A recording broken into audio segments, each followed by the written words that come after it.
ओम नमः शिवाय। जय श्री कृष्णा। आप सभी का सनातन धर्मसार चैनल पर बहुत बहुत स्वागत है। मित्रों, आज की वीडियो बहुत ही महत्वपूर्ण है क्योंकि आज हम बात करने वाले हैं सुहागिनों के मांग को सजाने वाले सिंदूर के विषय में। जी हाँ, आज की वीडियो में हम जानेंगे सिंदूर से जुड़े कुछ महत्वपूर्ण नियम। यूँ तो सभी सुहागिन महिलाएं सिंदूर लगाती हैं, परंतु सिंदूर से जुड़े किन नियमों का पालन करना बहुत ही आवश्यक होता है, ये नियम प्राय सभी महिलाओं को नहीं पता होते। तो आज की वीडियो में हम जानेंगे सिंदूर से जुड़े कुछ महत्वपूर्ण नियम, जिनको यदि आपने एक बार अच्छे से समझ लिया तो आपको फिर सिंदूर लगाने, सिंदूर रखने और सिंदूर से संबंधित कौन से नियमों का पालन करना चाहिए, इस विषय में आपको कोई भी दुविधा नहीं रहेगी। सिंदूर शब्द सुनते ही सबसे पहले दो दृश्य आंखों के सामने उपस्थित होने लगते हैं। एक स्त्री की मांग और दूसरा लाल या पीला रंग।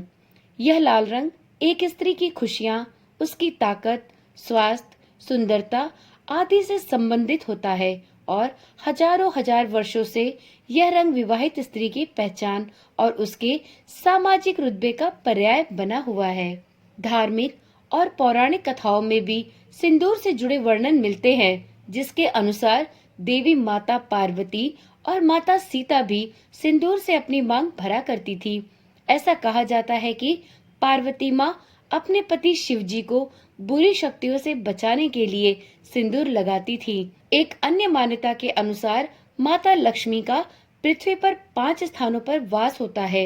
इनमें से एक स्थान महिला का सिर भी है, इसलिए प्रत्येक विवाहित महिलाएं मांग में सिंदूर भरती हैं, जिससे उनके घर में माता लक्ष्मी का वास हो और सुख समृद्धि बनी रहे। तो चलिए वीडियो में आगे जानते हैं कि प्रत्येक सुहागिन महिलाओं को सिंदूर से जुड़े किन नियमों का पालन आवश्यक रूप से करना चाहिए। तो सबसे पहला प्रश्न है कि महिलाओं को किस दिन सिंदूर नहीं लगाना चाहिए। तो महिलाओं को कभी भी मंगलवार के दिन सिंदूर नहीं लगाना चाहिए। पौराणिक कथाओं की माने तो एक बार हनुमान जी ने अपने शरीर में माता सीता का सिंदूर लगा लिया था। तभी से मंगलवार के दिन महिलाओं को सिंदूर लगाने की मनाही है। हनुमान जी को बाल ब्रह्मचारी माना जाता है, इसलिए जिस दिन उन्हें सिंदूर चढ़ाया जाता है उस दिन महिलाओं को सिंदूर नहीं लगाना चाहिए। वीडियो में जानते हैं कि महिलाओं को क्या बोलते हुए सिंदूर लगाना चाहिए।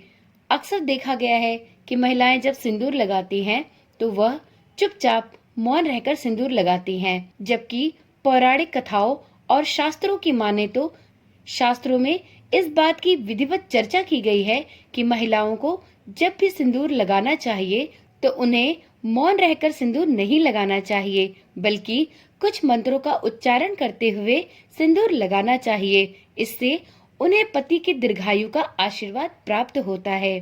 तो जब भी आप अगली बार सिंदूर लगाएं तो मौन रहने की जगह पर आप इस मंत्र का जाप करें। सर्व मंगल मांगल्ये शिवे सर्वार्थ साधिके शरण्ये त्र्यंबके गौरी नारायणी नमस्तुते नमस्तुते नमस्तुते। जी हाँ, दुर्गा माँ के इस मंत्र को बोलते हुए सभी सुहागिन महिलाओं को सिंदूर लगाना चाहिए। यदि आप यह मंत्र नहीं बोल पा रहे या आपको ये मंत्र याद नहीं है तो आप गौरी शंकराय नमो नमः या हरे राम हरे सीता बोलते हुए भी अपनी मांग में सिंदूर भर सकती हैं। तो चलिए देखते हैं अगला प्रश्न। अगला प्रश्न है, मांग में सिंदूर कितनी बार भरना चाहिए। तो कभी भी महिलाओं को सिंदूर एक बार में नहीं लगाना चाहिए, बल्कि सिंदूर को थोड़ा थोड़ा करके मांग में आगे की तरफ भरा जाना चाहिए। और जब भी आप सिंदूर लगाएं तो उसे 3, 5 या 7 बार अवश्य लगाएं।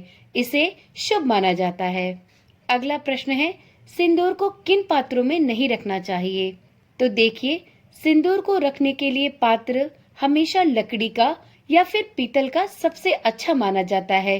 कभी भी चांदी, तांबे, शीशे या प्लास्टिक में नहीं रखना चाहिए।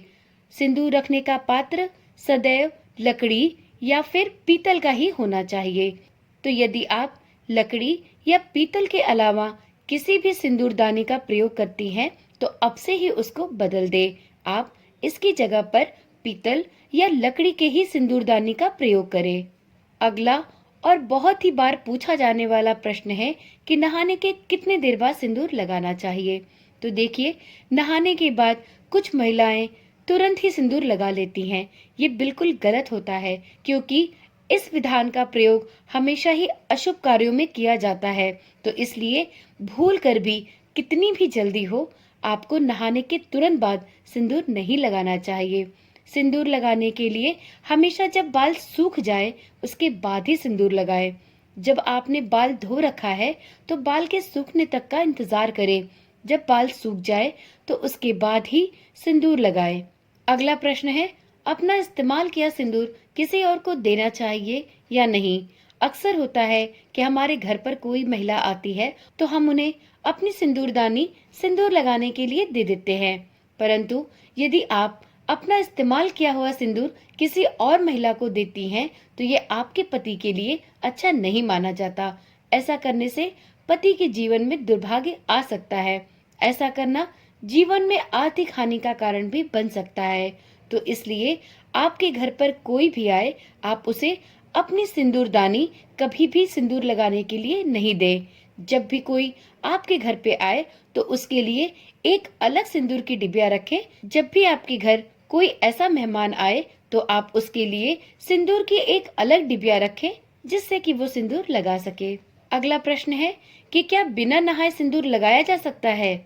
तो जी नहीं, बिना नहाए सिंदूर नहीं लगाना चाहिए। सिंदूर को हिंदू धर्म शास्त्र में बहुत ही पवित्र माना जाता है और ऐसा माना जाता है कि इसे कभी भी बिना नहाए मांग में नहीं भरना चाहिए। इसकी मान्यता इतनी अधिक है कि मासिक धर्म के दौरान भी मांग में सिंदूर लगाने से मना किया जाता है। सिंदूर की पवित्रता बनाए रखना हमेशा बहुत ही जरूरी माना गया है। आप जब भी पीरियड में हो तो उन दिनों सिंदूर ना लगाएं। अगर बहुत आवश्यक हो तो आप लिक्विड सिंदूर यूज कर सकते हैं, लेकिन अपनी शादी का सिंदूर और माता रानी को चढ़ाया सिंदूर कभी पीरियड के दौरान ना लगाएं। अगला प्रश्न है, क्या खुले बालों में सिंदूर लगाना चाहिए। तो देखिए, इस प्रश्न का उत्तर प्राय सभी महिलाओं को नहीं पता होता है। हम में से सभी की ये आदत होती है कि यदि हमने बाल धो रखे हैं तो जब बाल सूख जाते हैं या गीले बालों में ही हम सिंदूर लगा लेते हैं और बाल हमारे खुले ही होते हैं। लेकिन खुले बालों में सिंदूर लगाना पूरी तरीके से अपशगुन माना जाता है। जी हाँ, पुरानी कथाओं और पुराणों में भी इस बात की चर्चा की गई है कि जब भी कुछ भी अशुभ होता है तो महिलाएं अपना बाल खुला रखती थी। तो इसलिए कभी भी खुले बालों में सिंदूर नहीं लगाना चाहिए। आप जब भी सिंदूर लगाएं तो आप अपने बाल में एक रबड़ ही लगा ले या अपने बाल का एक जूड़ा बना ले और तभी सिंदूर लगाएं। खुले बालों में सिंदूर कभी नहीं लगाना चाहिए। इस बात का आगे से विशेष रूप से ध्यान रखें। अगला प्रश्न है कि हमें सिंदूर किस दिन खरीदना चाहिए।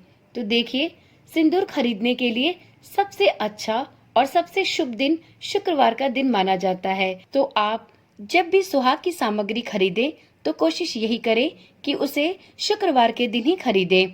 यदि आप तीर्थ स्थल पर गए हैं और वहां से सुहाग की सामग्री लाना है तो उसमें दिन देखने की कोई आवश्यकता नहीं, क्योंकि तीर्थ स्थल से लाई हुई सुहाग की सामग्री तो वैसे ही पवित्र हो जाती है। अक्सर देखा जाता है कि महिलाएं बिस्तर पर ही बैठकर सिंदूर लगा लेती हैं, तो ऐसा नहीं करना चाहिए। सिंदूर कभी भी लकड़ी के बिस्तर पर बैठकर नहीं लगाना चाहिए, इसको अशुभ माना जाता है। तो जब भी आप सिंदूर लगाएं उसे खड़े होकर ना लगाएं और दक्षिण दिशा की तरफ मुंह करके भी ना लगाएं। आप जब भी सिंदूर लगाएं उसे पूर्व दिशा की तरफ करके लगाएं और साथ में जमीन पर बैठकर सिंदूर लगाएं। कभी भी खड़े होकर या बिस्तर पर बैठकर सिंदूर नहीं लगाना चाहिए। सिर को हमेशा ढककर ही सिंदूर लगाना चाहिए, कभी खुले सिर से सिंदूर नहीं लगाना चाहिए। तो ये थे सिंदूर से जुड़े हुए कुछ नियम और कुछ सवाल, उनके जवाब। आशा करती हूँ कि वीडियो में दी गई जानकारी आपके लिए काम की रही होगी।